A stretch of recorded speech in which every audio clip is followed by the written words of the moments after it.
Thank you for taking some time for yourself. You don't have to relax just yet, but if you can close your eyes and take a deep breath in, hold it, and let it go. Perfect. And it gives everyone a sense of pleasure to focus on their chest expanding, relaxing, rising, and falling deeper into existence. And most people begin to discover their shoulders resting, arms, tummy, legs relaxing. And you've known all along how to get physically comfortable. As you go deeper into this experience, perfect. You don't need to control your thought. You don't need to be concerned with the depth of your relaxation. You can just allow it to happen. Perfect. And I'm curious if you can focus on your breath. Inhale. And exhaling off into the distant clouds somewhere, someplace. And some people believe those distant clouds are moving gardens teeming with life, an invisible aeroplankton. And that once upon a time some of these clouds arrived here from worlds that once were,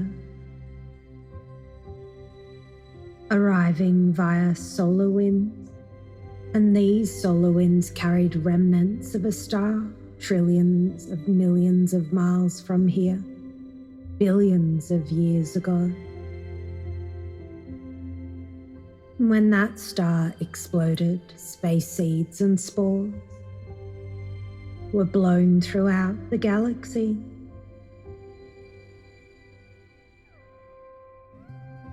And here you are,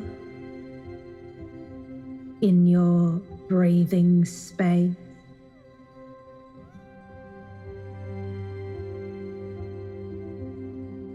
And I'm not sure you're aware how special you are. You've slowed down your breath rate, heart rate, blood pressure, without me asking that of you. Now I can only imagine someone as fabulous as you, when you were very small, could make tiny sounds. And you would use all your might to make loud sounds.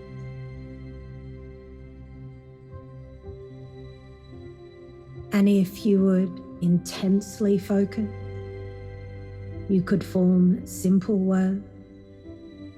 And it took a lot of courage on your part to utilize every opportunity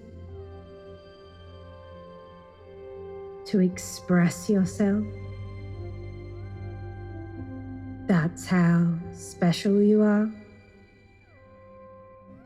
And I don't know if in the past you felt you were putting things off until later. Avoided ownership if you could. Took it easy, planned for failure. Didn't believe in yourself at all. Lacked energy, confidence. Hung out with those that accepted less, rather than people who wanted more. But what I do know is, anyone in your situation would completely understand how you've been going about things. But it's got nothing to do with you. There's a process to things being different. And in a moment, I'm going to share with you a few stories. And at first you might be thinking, why am I sharing with you these stories? But your subconscious mind will be listening and do something wonderful for you a little later on. And it reminds me of a story from the book, The Structure of Magic. There once was a man who was convinced he wasn't worth caring for, and he complained his wife never gave him compliments. But when a therapist visited their home, it was clear, very clear, that his wife gave him compliments and expressed a great deal of care.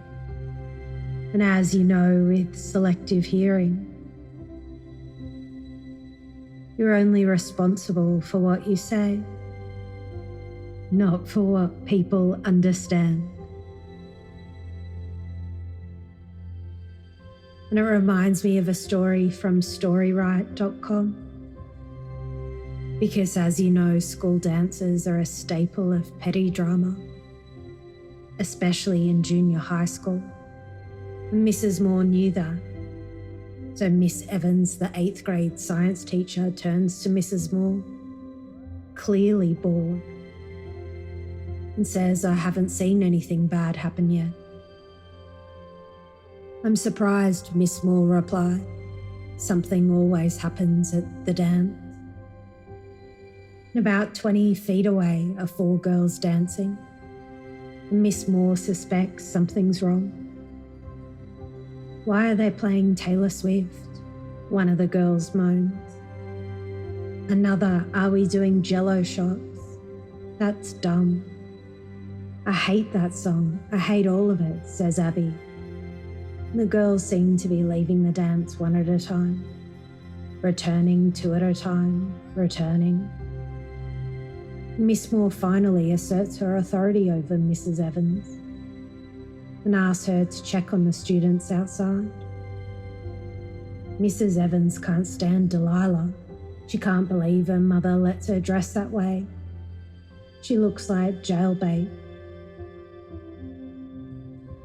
Mrs. Evans asks if everything's okay. "Yeah, of course," they reply. Delilah shouts Nick and starts chasing after him. "What the hell?" as she finally catches up with him. And the girls beg him to return to the dance. But Nick's reluctant.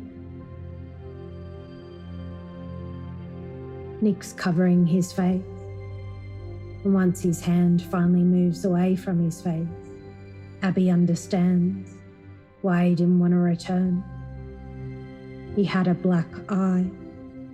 And it reminds me that once upon a time there was a girl who could do anything she wanted in the world. So one day she sat down in front of a blank canvas and began to paint. And every stroke was more perfect than the next. And eventually she managed a painting, and it was so obvious the heavens were looking after her. She was an artist, and she knew it in every fibre of her being. She had the ability to do anything in the world, but she felt there was still so much more to see and do. So she stopped noticing the clouds in the sky, the stars in the sky, and she would go for long walks. And after 25 years, she began to cry. She had spent years wondering at the endless possibilities of all the things she could do. So she began to paint. One stroke led gracefully to the next, because she had finally made the decision. There was still time to revel in the magic of life. And as a wise man once said, strategy without tactic is the slowest route to victory. Tactics without strategy is the noise before defeat. And what I mean by strategy is, if you wouldn't mind taking this moment to imagine a fitness center whose strategy is to become the top holistic experience in town. But their tactic is a Wednesday wellness program where nutritionists and trainers hold seminars on healthy eating and exercise. And I don't know what strategy you will choose to implement into this productive year. And I'm curious about you.